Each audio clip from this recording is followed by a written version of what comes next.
Di belakangnya muncul seorang wanita berpakaian sinden, lengkap dengan sanggulnya.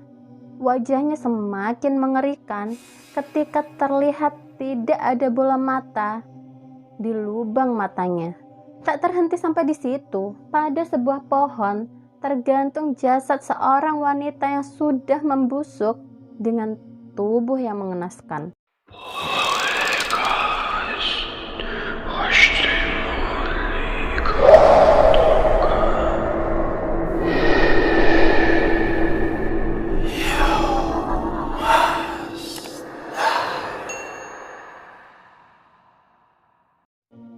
Hai, aku Santi. Untuk kalian pecinta horor, yuk gabung ke channelku. Akhirnya kita sampai di part ke-6. Gimana nih?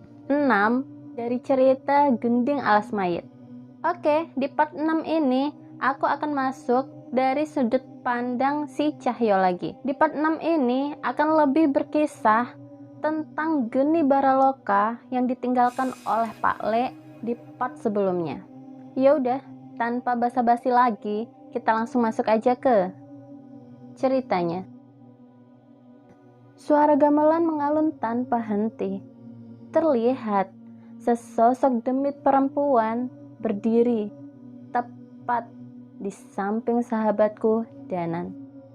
Kalian yang telah membunuh Laksmi. Teriak Danan yang baru saja tersadar dari penglihatannya. Wajah Danan terlihat merah padam. Emosi terpancar jelas dari wajahnya. Sebuah mantra terucap dari mulutnya.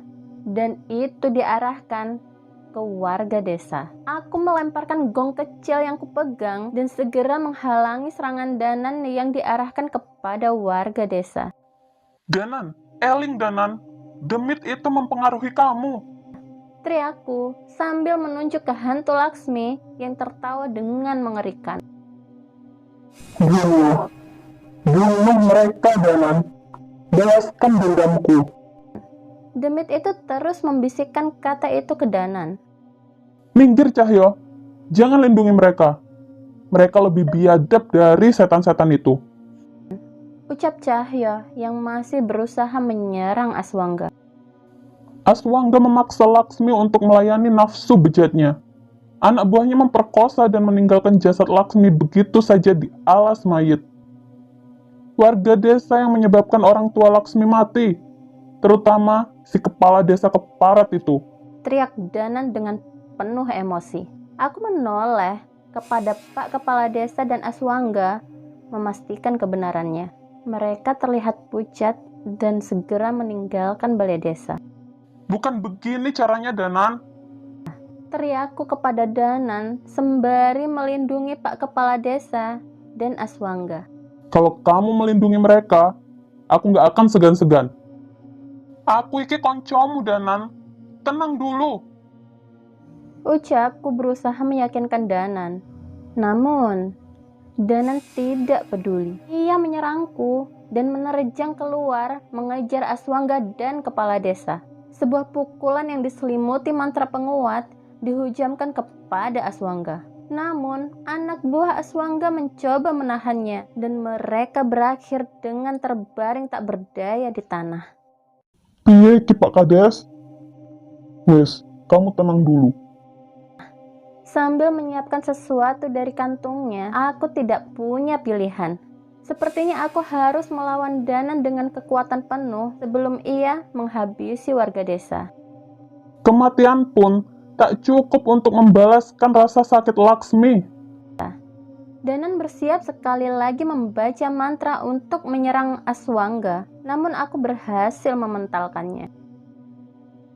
Kalau kamu mau menghabisi warga desa, berarti lawanmu adalah... Ucapku, berdiri tepat di hadapan Danan. Baik, kalau itu maumu. Jawab Danan tanpa banyak bicara. Ajian lebur saketi adalah ilmu pukulan jarak jauh andalan Danan. Ia merapalkan itu dan mengarahkan kepadaku. Sulit untuk menghindarinya. Namun, dengan meminjam kekuatan Wanasura, roh kera pelindung dari Wanamarta, aku mampu melompat setinggi-tingginya dan menghindarinya. Pukulan keras kuhampirkan kepada Cahyo yang membuat ia terpental. Secara fisik, seharusnya ia tidak mampu menahan pukulanku yang diselimuti kekuatan roh Wanasura. Suara gamelan terdengar semakin keras. Danan merespon suara itu dan bangkit lagi seolah tidak terjadi apa-apa. Ia membaca mantra dan menarik keris dari sukmanya. Heh, Danan. Dan kowe, arep mateni aku. Danan tidak menjawab. Kali ini, ia benar-benar telah dikuasai oleh setan Laksmi itu. Ia menghujamkan keris itu, dan setiap serangannya menimbulkan getaran yang sangat kuat. Aku hanya bisa menghindar dan menghindar. Satu tusukan keris itu bisa saja langsung mengakhiri hidupku. Sesekali aku berhasil menyerang Danan, bahkan dengan kekuatan penuh. Namun, suara gamelan memaksa Danan untuk menyerangku. Mati. Kalian semua harus mati. Hanya ucapan itu yang terus keluar dari mulut Danan saat menyerang dengan kerisnya. Seandainya aku punya mantra pemanggil seperti Danan, mungkin aku bisa memanggil Geni Baraloka untuk memulihkannya. Tapi sepertinya tidak ada pilihan lain. Aku harus memanggil tubuh fisik Wanasura untuk melawan Danan, walau dengan bayaran sebagian dari sisa umurku. Sebuah pukulan kuhantamkan ke tanah. Danan dan seluruh benda yang ada di sekitarku terpental. Setidaknya jarak ini cukup untuk membuatku melakukan panggilan. Danan, jangan dendam padaku. Aku membentuk posisi meditasi dan merapalkan sebuah mantra pemanggil. Suara pukulan gong besar terdengar dari dalam hutan. Nada gamelan mulai berubah, rasa panas terasa dalam tubuhku. Alunan nada gamelan terngiang tanpa henti di kepalaku yang memaksa tubuh ini untuk mengikuti iramanya. Pak Sardi, gunakan tabu waturingin itu. Perintahku pada Pak Sardi untuk menghentikan kutukan ini dari tubuhku. Namun sepertinya tidak sempat. Pukulan Dana sudah di hadapan wajahku dan membuatku terpental. Ia mengejar dengan keris di tangannya dan bersiap untuk menghunuskannya kepadaku. Suara gong dari tabuh waturingin mendengung. Kutukanku terlepas. Aku berhasil menggerakkan tanganku dan menahan keris Danan walau dengan luka di tanganku. Sekali lagi pukulan keras dihujamkan Danan kepadaku. Kali ini dari jarak dekat yang membuatku memuntahkan darah kental berwarna merah dari mulutku. Mati di tangan sahabatku sendiri adalah hal yang sama sekali tak pernah kufikirkan. Namun kali ini, keris yang sudah berkali-kali menyelamatkan nyawa kami sudah berada di depan wajahku untuk menghabisi nyawaku. Tepat sebelum keris itu menusuk jantungku, sesosok makhluk terbang dari arah hutan, menendang Danan hingga terpental. Yang Widarpa? Ucapku yang terheran dengan kemunculan sesosok demit kakek tua yang berambut putih. Ia sama sekali tidak menoleh kepadaku dan terus mengejar dan menghajar Danan. Terlihat Danan kewalahan menghadapi makhluk kakek tua yang mengaku sebagai leluhurnya itu. Bocah asu, isa-isanya kau dipengaruhi demit kau yang ini. Makinya sambil tetap menghajar Danan. Merasa terancam dengan kehadiran Eyang Widarpa, Roh Laksmi meninggalkan Danan dan bersiap untuk menyerang Pak Kades. Aku mencoba berdiri, namun sepertinya lukaku cukup serius. Pak Kades berlari hingga terjatuh. Sekarang saatnya kau mati.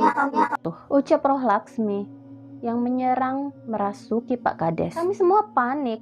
Pak Sardi tak mampu mengejar mereka, namun tak disangka Roh Laksmi terpental. Sebuah pasak tergenggam dari tangan Pak Kepala Desa. Pria itu berdiri dan terlihat senyum di wajahnya.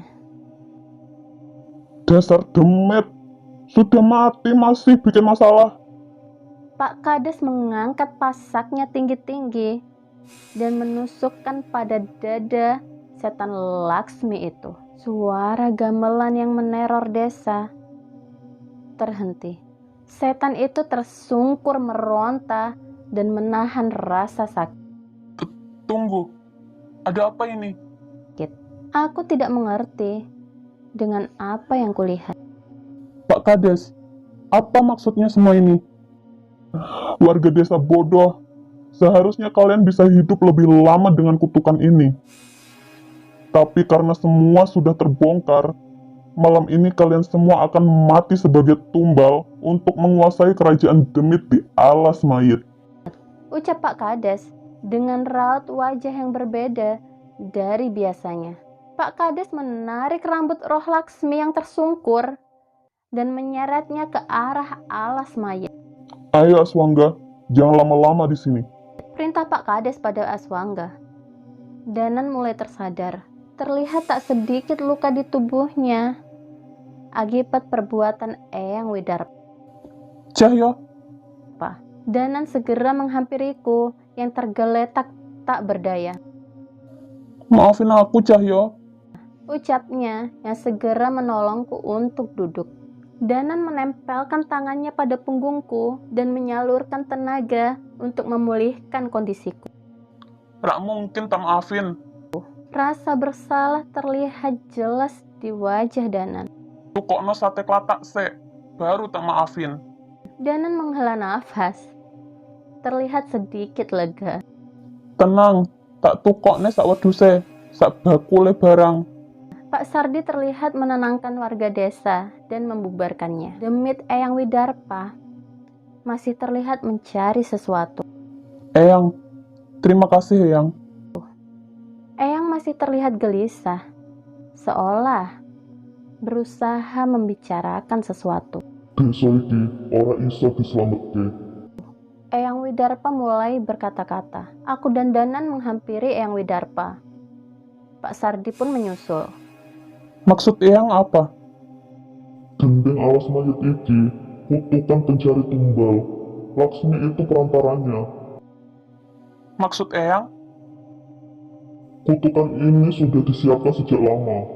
Sejak desa ini didirikan.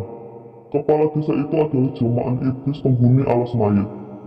Dia bermaksud menumbalkan seluruh warga desa. Tidak mungkin. Pak Kades selama ini orang yang ramah dan selalu membantu warga desa. Enggak Pak Sardi. Saya sudah lihat perbuatan Pak Kades dan Aswangga di masa lalu. Itu benar-benar perbuatan iblis. Cerita Danan dengan wajah yang mulai dikuasai emosi lagi. Eyang, kami sudah bawa tabuh Waturingin, dan kita diharuskan membuat lagi yang lebih besar.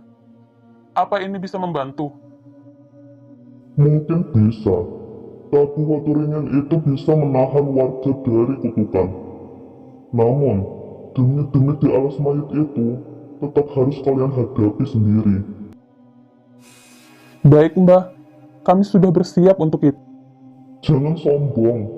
Yang nanti kalian hadapi itu satu kerajaan demit. Sekarang terserah kalian mau apa. Tanpa kami sadar, Sekar sudah mulai sadar dan mendengarkan perbincangan kami. Bapak, warga desa biar Sekar yang jaga. Bapak bantu Mas Danan dan Mas Cahyo saja. Dengan berat hati, Pak Sardi menyanggupi permintaan Sekar. Semakin banyak yang membantu, harusnya semakin besar peluang kami untuk menyelesaikan permasalahan ini. Eyang, biasanya kan Eyang datang bikin masalah. Kok ini tiba-tiba datang bantuin kami? Hei bocah gemblong, rungokno omonganku. Eyang Widarpa berkata dengan wajah yang serius. Ucapanku kudu mbok inget. Aku dan Danan memperhatikan benar-benar apa yang dikatakan Eyang Widarpa. Uang edan kuwi bebas. Eyang Widarpa menyelesaikan perkataannya dan meninggalkan kami. Aku dan Danan masih tertegun dengan apa yang telah ia ucapkan. Danan, aku baru tahu, ternyata demit bisa ngelucu. Podo. Wes, mbuh lah.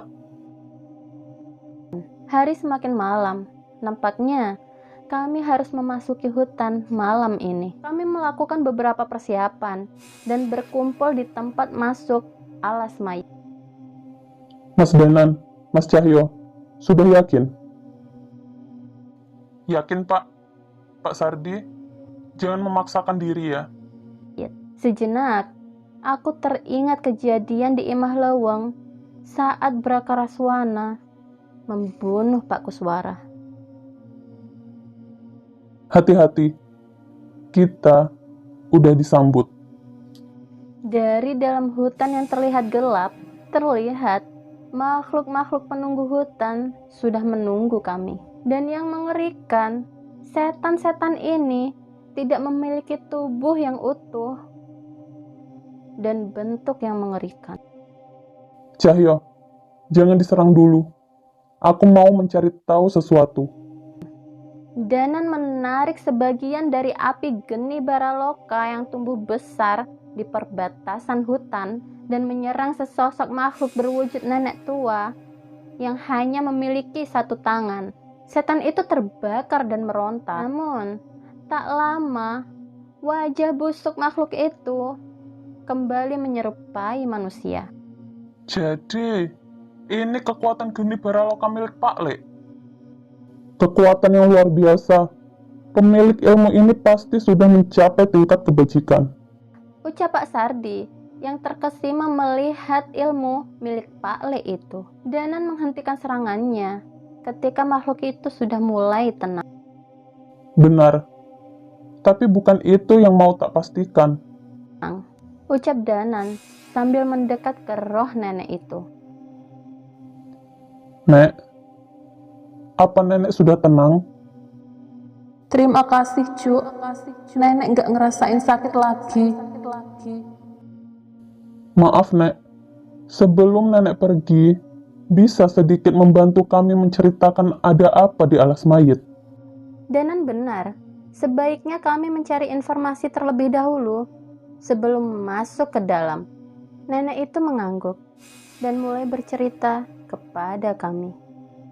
Jauh di zaman dulu, jauh sebelum ada desa di tempat ini, hutan ini adalah sebuah kerajaan. Layaknya sebuah kerajaan, mereka memiliki patih yang memegang wilayah masing-masing. Kerajaan ini yang sangat kuat dan hampir tidak pernah kalah perang. Namun, semua berubah ketika saat perayaan kemenangan. Sang raja memanggil sekelompok pemain gamelan, sinden, dan penari untuk menghibur para prajuritnya.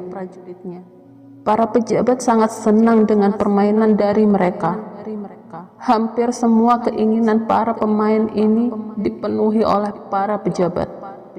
Sampai akhirnya, keinginan mereka berubah menjadi hal yang mengerikan.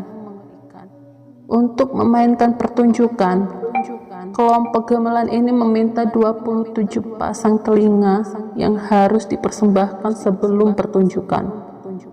Awalnya para pejabat heran, namun karena kerajaan masih memiliki tahanan perang, akhirnya dipotonglah kedua daun telinga tahanan itu untuk memenuhi permintaan mereka.